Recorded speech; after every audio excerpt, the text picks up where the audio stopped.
कई बार कुछ आत्माएं ऐसी होती हैं जो हमारे पीछे बिना मतलब पड़ जाती है। हमको समझ में भी नहीं आता है कि हमने तो उसका कुछ भी नहीं बिगाड़ा, हम तो उसके बीच में भी नहीं आए, हमारा उससे कुछ रिलेशन नहीं है, हमने उसको बुलाया नहीं, लेकिन तो भी वो क्यों हमारी लाइफ में एंटर कर जाती है, आज आप लोगों को इस वीडियो में पता चलेगा।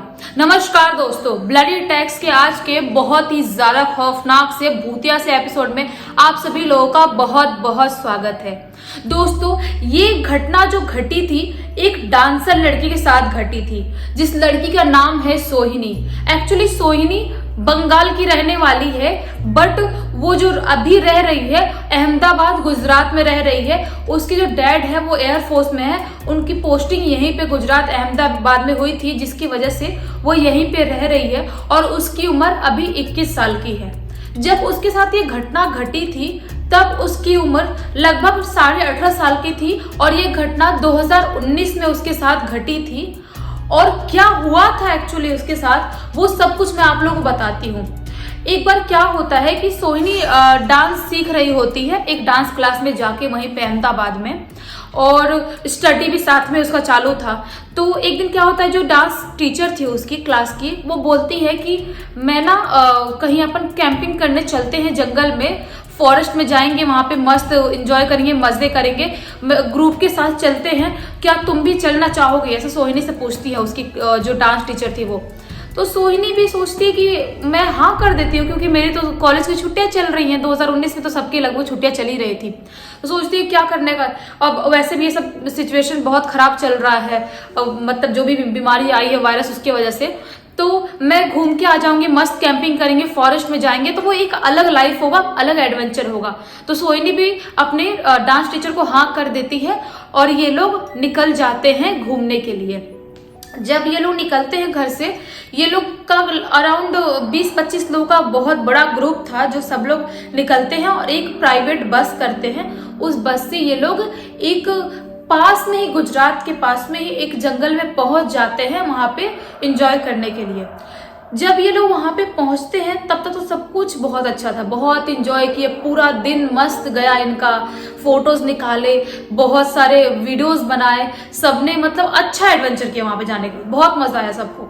लेकिन जब शाम का वक्त हुआ, जब सब लोगों को सोना था, वहां पे इनका एक कैंप लगाए थे, वहां पे एक बना के रखे थे कि सब लोग वहीं पे सोएंगे, कैंप टाइप। वहां पे जो मालिक था, जो सब कुछ कैंप वैम्प संभाल रहा था, वो उनको आके बोलता है रात के 10:30 बजे करीब कि आप लोग सो जाओ, सोने का टाइम हो गया है। वो बहुत ही अजीब सा बिहेव कर रहा था, वो चाह रहा था कि रात में जल्दी जल्दी ये लोग सो जाए। वो क्यों चाह रहा था रात में 10:30 बजे सो जाए ये लोग, इनको बिल्कुल भी नहीं पता।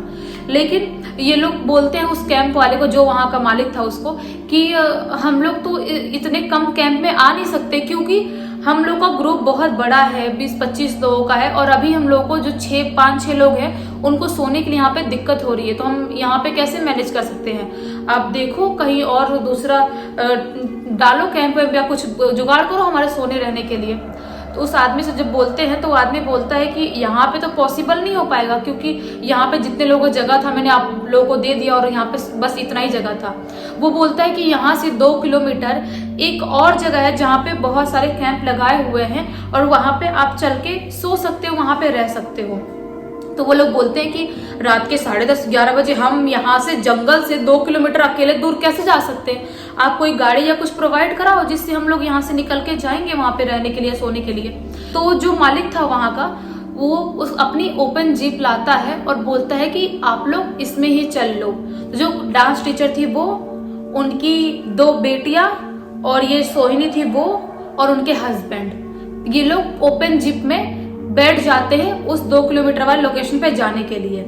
जब ये लोग जीप में जा ही रहे होते हैं, सोहिनी को ना एक अजीब सा गंदा सा फील होता है, उसको मतलब एक नेगेटिविटी आने लगती है। शायद हो सकता है सुनसान जंगल था उसकी वजह से आ रही होगी, या बहुत लोगों को होता है कि कुछ भी फील होने लगता है, पहले से कुछ अनहोनी होने वाली रहती है। तो सोहिनी के साथ भी ऐसा ही कुछ होने लगा था जब ये लोग जीप से निकले थे।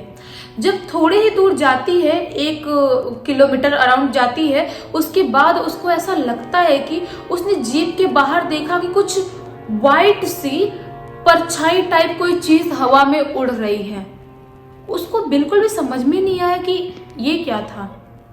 वो फिर इधर देखती है, इग्नोर करती है, सोचती है शायद मैं बहुत ज़्यादा थक गई हूँ, इसकी वजह से मुझे ऐसी ऐसी चीज़ें दिखाई दे रही होगी। उसके बाद वो इग्नोर करती है और दूसरी तरफ देखने लगती है, क्योंकि उसको अब डर लगना स्टार्ट हो गया था, क्योंकि उसने हवा में उड़ता हुआ कुछ वाइट सा अजीब सी परछाई देखी थी। वो बहुत ही वियर्ड दिख रहा था।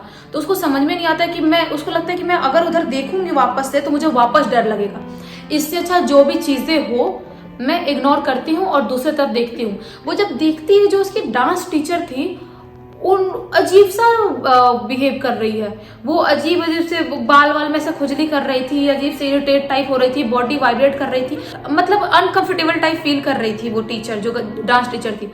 इसको समझ में नहीं आता कि मैम को क्या हो गया, ये ऐसा क्यों रिएक्ट कर रही है।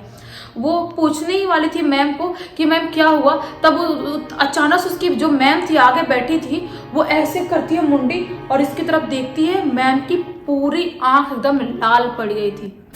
वो बहुत ज्यादा घबरा जाती है सोहिनी, उसको समझ में नहीं आता कि मतलब इतनी लाल आंख कैसे दिख रही है मैडम की। लेकिन एक घर ये भी सोचती है कि शायद हो सकता है कि बहुत थक गए हम लोग, दिन भर से घूमे जंगल में, इसलिए थकान हो गई होगी, इसलिए आंख लाल हो गई होगी और शायद उनको सफोकेशन होता होगा। लेकिन एक घर ये भी सोचती है कि ओपन जीप में कौन सा सफोकेशन होता है, लेकिन उसके माइंड में ये सब कंफ्यूजन चल ही रहा होता है कि वो लोग उस लोकेशन पे पहुंच जाते हैं। जब वो लोग उस लोकेशन पे पहुंचते हैं उसके बाद जो मैडम थी वो उतरती है और अजीब सा भागने लगती है, इधर उधर भागने दौड़ने लगती है, अजीब अजीब से बिहेव करने लगती है। सब लोग परेशान हो जाते हैं कि ये क्या हो गया, ऐसा बिहेव क्यों कर रही है, और सबको चिल्लाने लगती है। यहाँ तक कि अपने दोनों बेटियों को मारने चली जाती है, 2-3 चमाटा मार भी देती अपनी दोनों बेटियों को, और अपने हस्बैंड से गाली दे के बात करने लगती है, बहुत गंदा बिहेव करने लगती है। सबको समझ में नहीं आता कि आखिर अचानक से इनको हुआ क्या। सुबह से तो बिल्कुल ठीक थी, हम लोग इतना मस्ती किए, इतना पार्टी किए दिन भर, अभी अचानक से उनको क्या हो गया। सोहिनी को भी बहुत ज्यादा डर लगने लगता है कि मैडम ऐसा बिहेव क्यों कर रही है। तभी जो कैंप का जो मालिक था वो बोलता है कि एक काम करो, आप इनको कहीं अच्छी जगह पे ले जाओ दिखाने के लिए। ये लोग समझ नहीं पाते कि अच्छी जगह पे दिखाने के लिए मतलब क्या बोलना चाह रहा है ये। तो वो बोलता है कि आप यहीं पे पास में ही एक तांत्रिक है, वहां पे इनको लेके जाओ जल्द से जल्द, वरना कुछ बहुत बड़ा हो सकता है, कुछ बहुत गड़बड़ हो सकता है। तो सोहिनी और जो उनके हस्बैंड थे, जो मैडम के जो बेटियां थी, वो इग्नोर करते थे, सोचते कुछ भी बात कर रहा है, उनको इन सब चीजों पे विश्वास नहीं था। उसके बाद कैसे कैसे करके ये सोहिनी और उनकी 2 बेटियां मिलके मैडम को वहां पे सुला देती हैं, वहीं पे कैंप में कैसे भी कर करके, कैसे भी। उसके बाद जब सुबह इनकी आंख खुलती तो ये लोग नहा धो के आराम से जो मेन लोकेशन था जहाँ पे लोग रुके थे वहां पे पहुंचते हैं। वहां पे पहुंचने के बाद मैडम जितने लोग थे सबसे गाली वाली दे के बात करने लगती है, चिल्लाने लगती है, अपने बाल वाल उखाड़ने लगती है, बिल्कुल इधर उधर भागने लगती है, पता नहीं भाग के बहुत दूर जा रही थी, पता नहीं कहाँ जा रही थी। सब लोग दौड़ के जाते हैं, उनको पकड़ के लाते हैं और इस बार समझ जाते हैं कि कुछ ना कुछ गड़बड़ हो चुका है।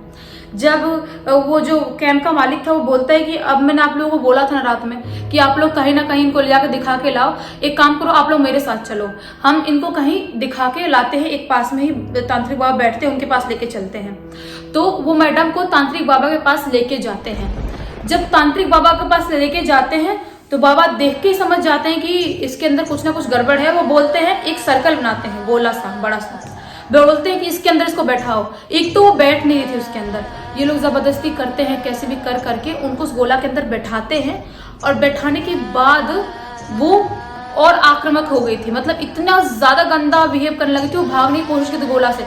लेकिन बाबा पता नहीं क्या क्या मंत्र पढ़ते हैं, उनके ऊपर कुछ पानी छिड़कते हैं, उसके बाद वो और ज्यादा गंदा गंदा बिहेव करने लगी थी, पता नहीं क्या क्या बोलने लगी थी, चिल्लाने लगी थी। तो उसके बाद ये लोग, ये सब हो ही रहा था, ये लोग गए थे वहां पे 12 बजे करीब उस बाबा के पास, और ये लोग का वहां पे सब कुछ झाड़ फूक करते करते 3 बज गया। 3 बजे के बाद उसको ऐसा लगता है कि क्या हुआ था। 3 बजे के बाद वो थोड़ी नॉर्मल हो जाती है। तो जो ये सोहिनी थी वो तांत्रिक बाबा से पूछती है कि आखिर मैडम को हुआ क्या था। तो तांत्रिक बाबा बताते हैं कि जो तुम लोग एक कोई ओपन जीप से आ रहे थे, वहां पे एक औरत की आत्मा थी जो तुमको पोजेस करना चाह रही थी, मतलब वो औरत की आत्मा सोहिनी को पोजेस करना चाह रही थी, लेकिन पता नहीं कैसे वो मैडम को पोजेस कर ली। तो तांत्रिक ने बोला कि तुम बहुत लकी हो जो तुम बच गई, वो जो आत्मा है वो बहुत अतृप्त आत्मा है। जब वो जिंदा थी तब उसकी एक बेटी थी जिसको कैंसर हो गया था, और उसी टेंशन में कि बेटी को कैसे ट्रीटमेंट करवाऊंगी, उसका बीमारी ठीक होगा कि नहीं होगा, उसी डिप्रेशन टेंशन के चलते उसने आत्महत्या कर लिया था। और आत्महत्या करने के बाद वो हर जगह ऐसे ही भटक रही थी और अपने बेटे को ढूंढ रही थी। जब तुमको उसने जीप में देखा तो तुम्हारे अंदर उसको अपनी बेटी दिखाई दे रही थी, वो तुमको ही पजेस करने वाली थी। पता नहीं कैसे तुम्हारी किस्मत क्या अच्छी थी, या भगवान का या ऊपर वाले का हाथ तुम्हारे ऊपर था जिसकी वजह से तुम बच गई, या तुम्हारा ऑरा बहुत ज्यादा स्ट्रांग था जो तुमको पजेस नहीं कर पाई और वो मैडम को पजेस कर ली। अभी तो बिल्कुल ठीक है, लेकिन कभी भी आगे से याद रखना, कोई भी चीज देखना तो उसको टोकना मत, और उसको अगर बाई चांस देख लिया तो उसको इग्नोर कर देना। तांत्रिक बाबा ने सोहिनी को बताया, और अभी सोहिनी बिल्कुल ठीक है और उसकी मैडम भी, बाकी सब लोग ठीक है। अभी सोहिनी तो 21 साल की है, जॉब कर रही है अहमदाबाद में, और उसने पूरी स्टोरी मुझे इंस्टाग्राम में लिख के भेजी थी। अगर आप लोगों को ये स्टोरी अच्छी लगी होगी तो प्लीज इस वीडियो को लाइक कर देना और इस चैनल को सब्सक्राइब कर देना, बेल आइकन दबा के ऑल पे क्लिक कर देना, ताकि जब भी मैं नए वीडियो डालूं सबसे पहले आप लोग पास पहुंचे। चलिए कल फिर से मिलते हैं, तब तक के लिए बहुत बहुत धन्यवाद।